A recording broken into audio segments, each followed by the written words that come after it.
Welcome to Just Break Up, the podcast about love, heartbreak, and all the relationship advice you don't want to hear. My name is Sierra DeMulder.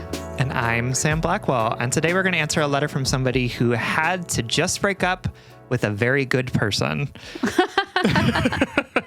Like the little name thing. Yeah, right? Just constantly dropping our name as much as possible. What do I usually say after this? But before we begin, we just want to give you our Surgeon General's warning, which is that Sierra and I are not licensed mental health practitioners. No, we are not. And to be honest, like, I think we got a review once that was like, despite their name, they rarely talk about breaking up. And I'm like, man, we've been doing this for like 5 years.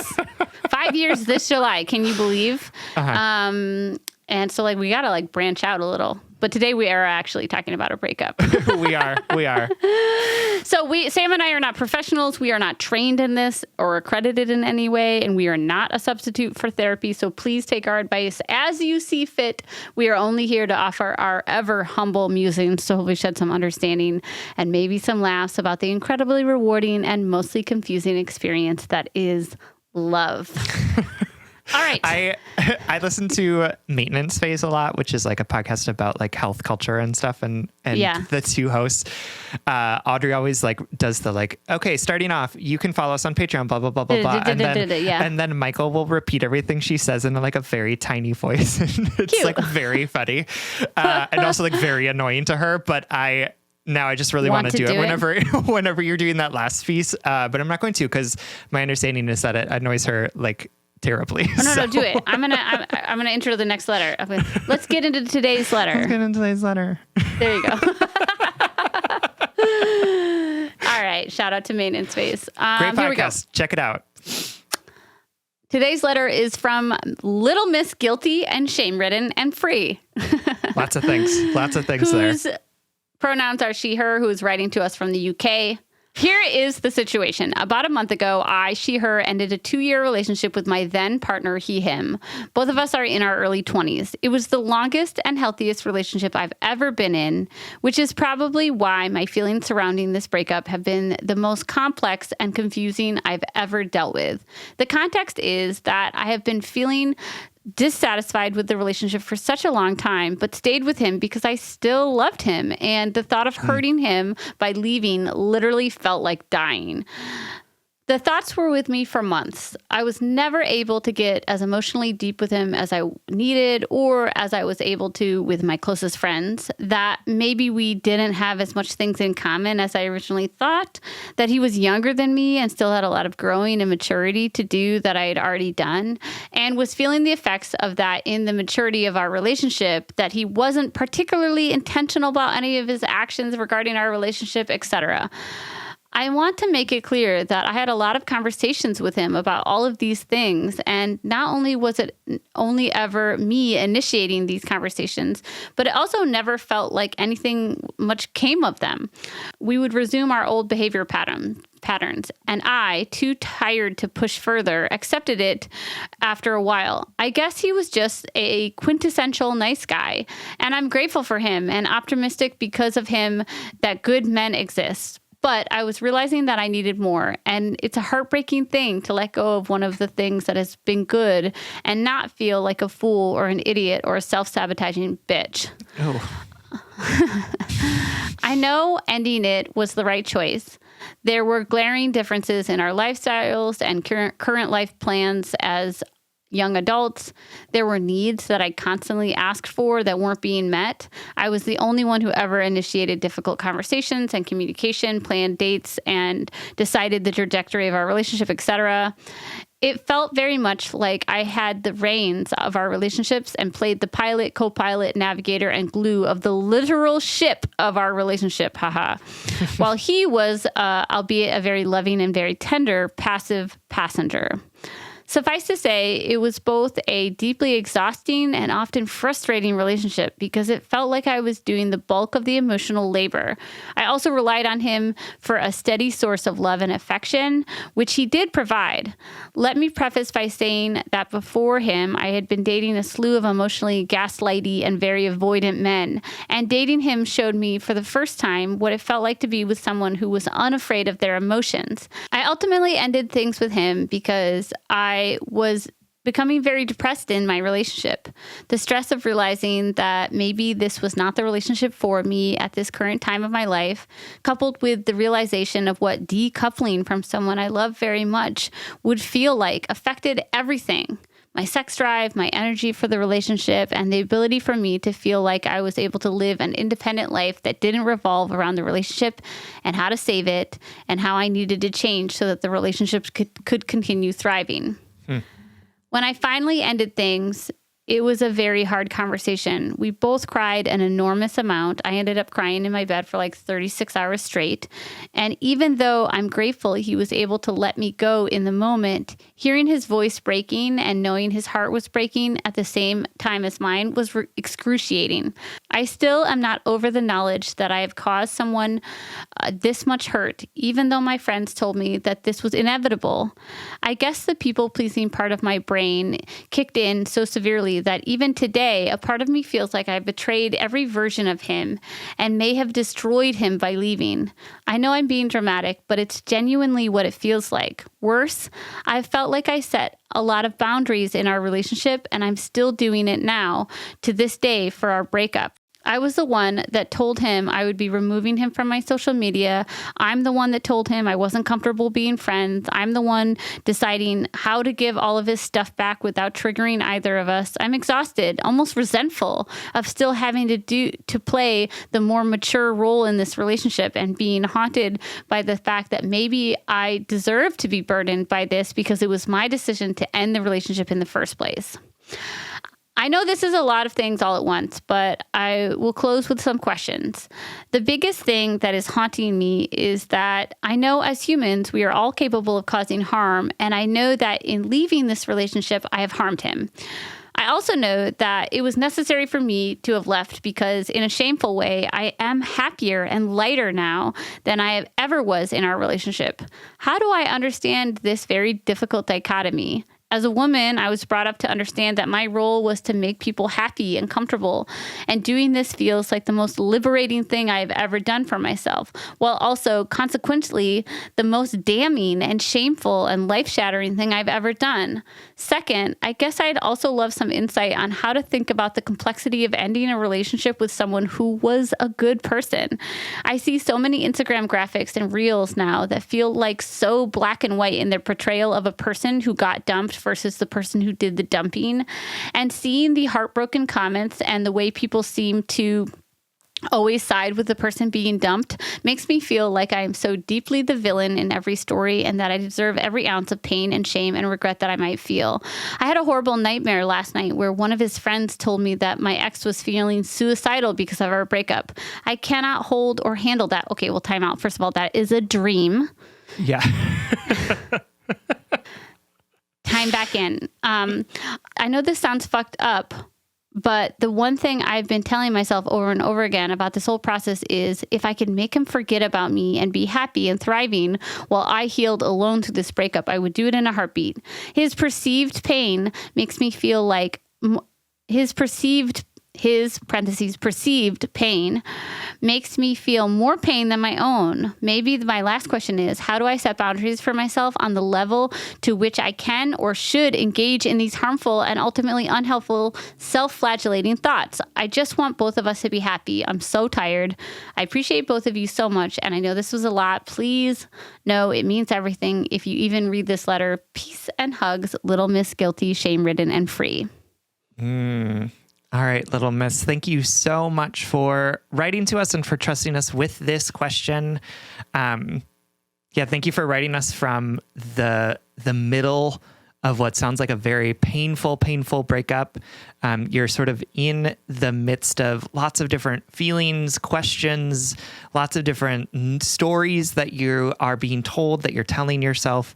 And it's a really sort of messy, uncomfortable, deeply troubling place to be. And so Sierra and I are sort of like standing over here on the shore, watching you get bat about by the winds and the waves and saying, we're we're here, we see you, you're going to be safe, and we want you to come closer to us so we can find a way to hopefully add a little bit of stability to what feels like a really unstable time for you. So we're going to offer you some lifesavers, maybe like row out there to you to invite you to come to shore with us in just a minute. But first, we're going to take a little break.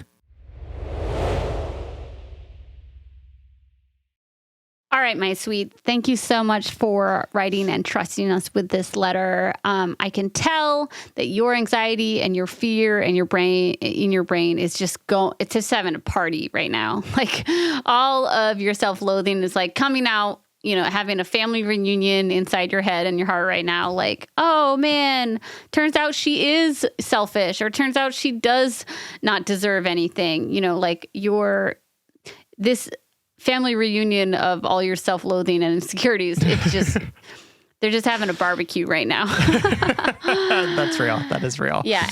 And I'm going to crash this barbecue. Yep. And say, from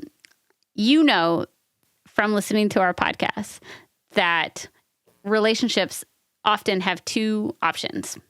You either stay together forever or one of you ends it, or mutually they end it, right? For sure. And you also know from listening to our podcast that it's okay if people don't like us, or it's okay for us to hurt other people, because we can't move through this life making every decision,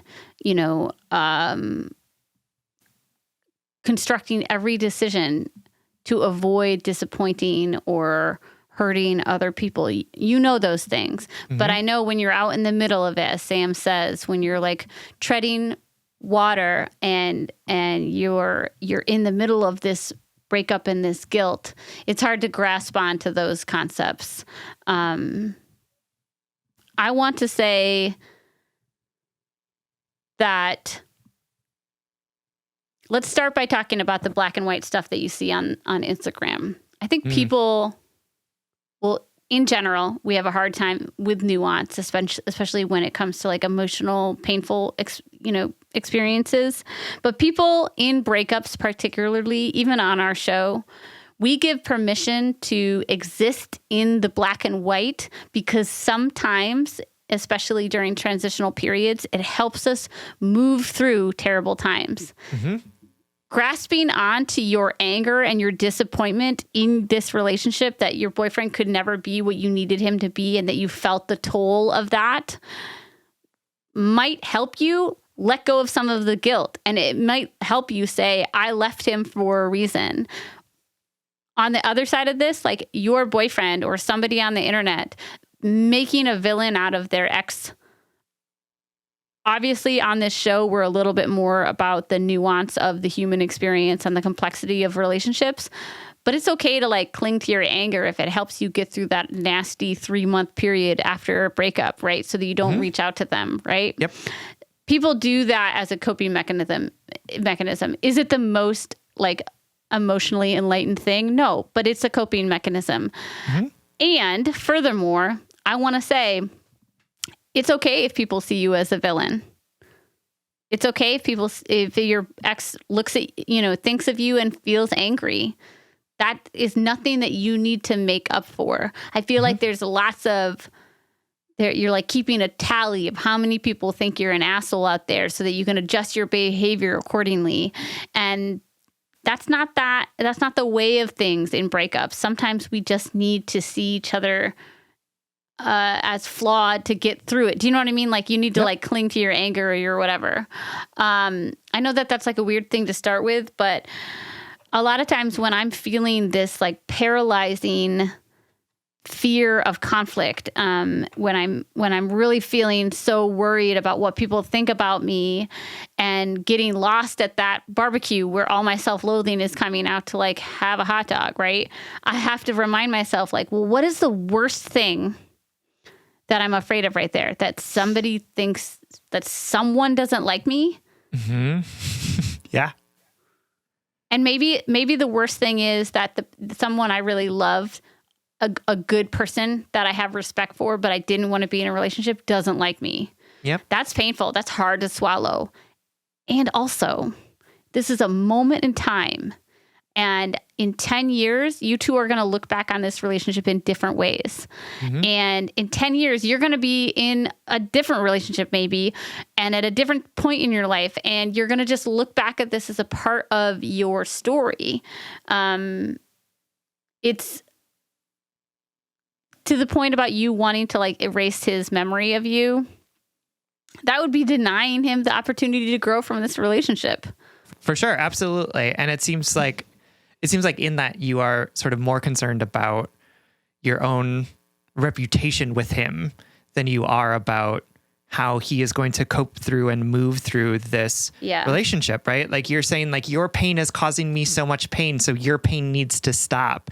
Whereas what can actually be more helpful as we're trying to think about being supportive, not only of ourselves, but also of the person that we've caused harm to, is that it's kind of like this thing of like,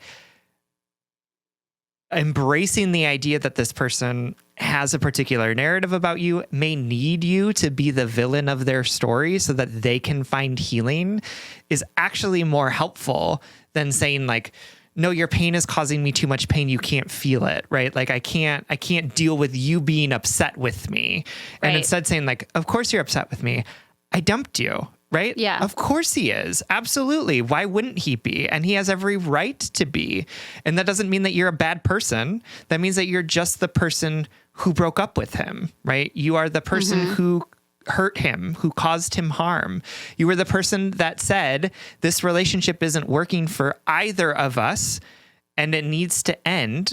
And that caused him to feel bad. But that doesn't mean that you're a terrible person or a villain, and sort of feeding into that narrative of you saying that like that his pain is somehow indicative of who you are as a person isn't serving either of you. It's certainly not serving him because it's not encompassing that he can feel multiple things at the same time. It's either he feels bad, so therefore he must think that I'm a terrible person. Right. And instead, like, no, he feels bad because he just got dumped. Makes sense to me. Absolutely. Makes sense. Lots of us feel really bad when we get dumped. And it doesn't mean that the dumping was bad. It doesn't mean that the person who dumped us is somehow evil or wrong. It just means that breakups suck. And they suck on either side of them. And they suck like 89% of the time, right? Like even for the dumper, right? For like they're never fun. We made a whole podcast about it that we sometimes talk about. Absolutely. Absolutely. I think this is a perfect opportunity to look externally to other relationships. I feel like you are taking on a lot. It sounds like you took on a lot in your relationship. It sounds like you felt the responsibility of, I don't know, your boyfriend's like emotional growth or something. And now in the breakup, you're like, oh my God, I need to punish myself for this forever. I can't, everybody's going to see me in this bad way or whatever. Look at other relationships around you. Do you expect significant others, to stay together forever? Do you expect when they break up to feel this amount of grief? No, not grief. To feel this amount of guilt over it, the people who break up with your friends, do you think that they're terrible people forever? I mean, sometimes we do. Yeah. But I guess, hover above your relationship for a second and see you two as just actors in this relationship. This is just what happens. This is a part of breakups are a part of relationships, a part of human experiences. I just feel like there was a lot of times in the relationship as you described and in this breakup that you feel like you have had to do the things in order for them to get done. There's an anxiety that he's not going to do them, so you have to. I wonder if, what if you let go of some of that pressure? Like, what would it look like if you no longer felt like you needed to orchestrate this breakup to be perfect for other people? Or, what if you didn't have to tell him that you were blocking him or that you weren't responsible for him getting his stuff back, like that you gave it to a friend? I feel like there's just a lot of assumption and orchestrating that you're doing to make things get done, which is just sort of feeding this anxiety barbecue that I was talking about earlier. what if you just let yourself like be messy? Let this breakup unfold, know that like your boundaries are your own and other people aren't responsible for upholding them for you. I don't know. Help me out, Sam. No, I think that is really real. I think that you're putting a lot of effort into making this breakup as like peaceful as possible, which I totally understand. Like, it seems like this dude is not like a bad dude, and it seems like you are trying to be respectful and kind to him. But I also don't want that kindness to come at the expense of the kindness that you need to show to yourself, right? And so there are places where it's like, where can you stop being the navigator of this relationship? Yes, right? That's what it is that I was vaguely trying to get at. Yeah. And like, where can you just like let things happen? Or can you say like, I will just keep his stuff until he asks me when he wants, until he like makes a plan to come over to my house to get his stuff, right? Like, there's so many different places. Let him see you as a villain. You don't have to, for sure. There's nothing you need to control anymore. All you need to control is how you treat yourself, how you move forward. You don't have to orchestrate this to be a perfect breakup. There's no perfect breakup where nobody gets hurt. Let me relieve you of that anxiety. You done great. You got an A+ for what will always be an F assignment. You know what I mean? That is really, really real. I think that you sort of holding this dichotomy right now of being like, oh, I caused this person harm, and also I feel really free, is probably a really relatable experience for folks who have been through breakups. I know that I've experienced it, where it's like, I mean, I knew that this wasn't really working. This person was really great in a lot of different ways, but woohoo, I'm done. I don't have to worry about them anymore, right? Like, I don't have to be the one that is doing all of the things or planning the things. I don't have to necessarily... Or dare I go get happier somewhere else, no, absolutely. And so the fact that dichotomy is complicated doesn't mean that there's something wrong or that something bad is happening, right? We often think of being like the simplest answer is the best one, or the most pure one. But like, no, our emotions are so fucking complicated that of course you're going to be like, I feel terrible that I hurt this person. And also I feel so relieved that I don't have to worry about cleaning the house around them, or I don't have to worry about, talking to them about what date night is going to look like. Right. Like, all of that stuff is like now away from you. And I think that is true in lots of different things that people experience around loss, whether that's like the loss of a pet or the loss of a parent who's experiencing some sort of debilitating disease or whatever it is, right? Like, I think that relief and sadness are often really coinciding together, and we don't give enough credit for the fact that like we can be devastated by a breakup and also super relieved that it happened. Like, that is so capable, or we are so capable of holding both of those things because our hearts are so complex. Yeah, and remember when you're seeing that stuff online, we've struggled with it in our own like social media branding. Like, I can't. Even though I tried for almost 5 years, like I can't include the nuance that I know Sam and I prioritize on this show in a 90-second Instagram clip. Like, we can't. So when you find relationship content, relationship advice online, it often is that quick meme, that quick disparaging black and white point of view, because think of the medium you're in. Sam and I talk for hours on this show every week about how complicated the human experience is. And he just beautifully said it in 5 minutes that like grief and relief go hand in hand, right? But you're not going to find that on a bash your ex page, So you're looking in the wrong places for assurance that you did the right thing. Look to yourself, know how you feel, say, you know what? Everything that I'm feeling right now is valid. My grief is valid. My sadness over this good guy, even my regret. Like, when I broke up with my, good, true love, this person that I was a quintessential nice guy who I thought I was going to marry, I felt sadness that he wasn't it. that he was so many right things and he wasn't right for me, you know? That's like true sadness right there. And also there's relief, there's gratitude, there's retroactive gratitude that we didn't get married, that we didn't end up with each other because now we're with the right people. Yep. And it's, if you look to the world to tell you if you did the right thing or not by breaking up, you're not going to find it anywhere but our show. Right. Okay. I know. I'm sorry. I'm sure there are other places where there is nuance in how people. Just kidding. I'm just saying, like, get off Instagram. You're certainly not going to get it on the Savage Love Cast, but you will get it here. Anyway, my darling, I know it's all complicated and I know it all sucks.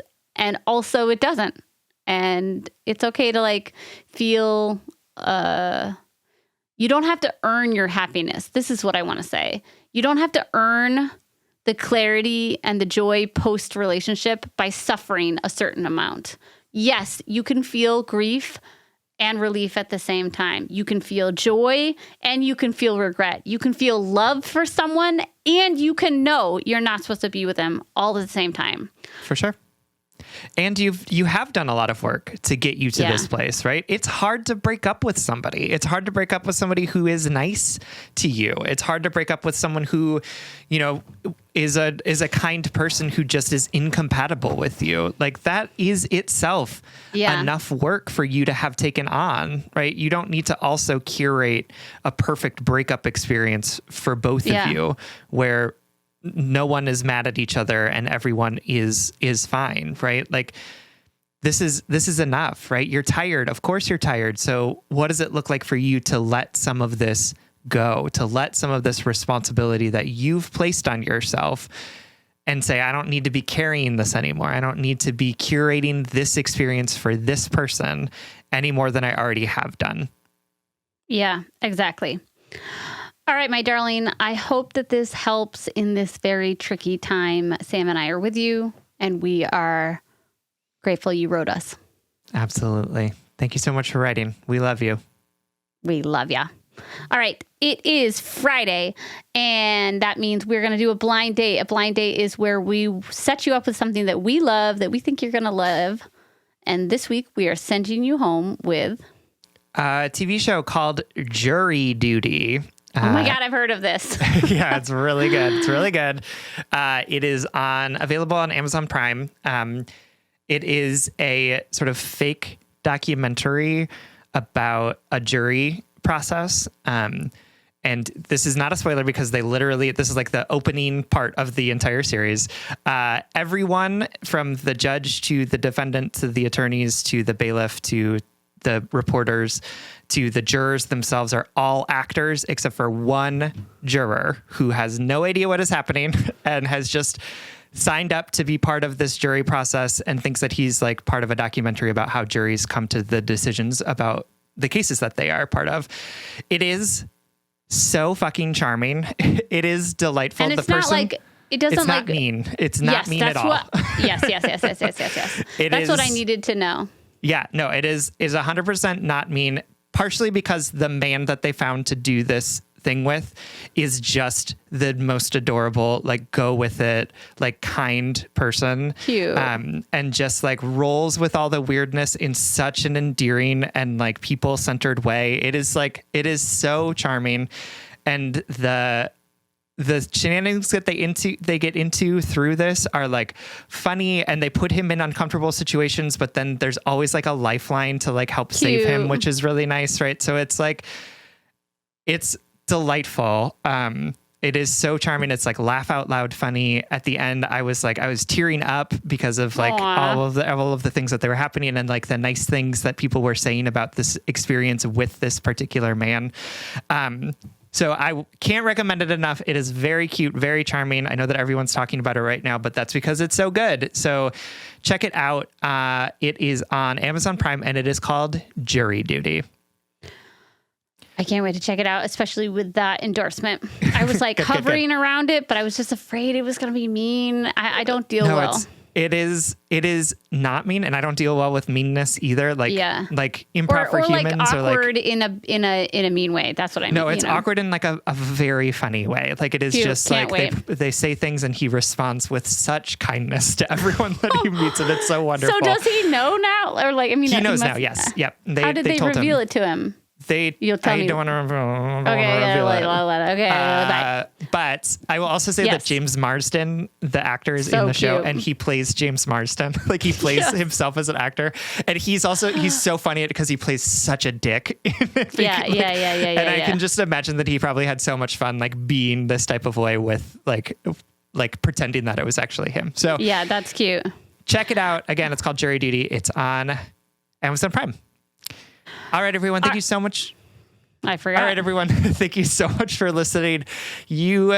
If you are interested in more content from us, you can always support us on Patreon. If you support us on Patreon for as little as $5 a month, you'll get an additional bonus weekly episode, as well as access to all of our primary episodes without ads. That's patreon.com/justbreakuppod.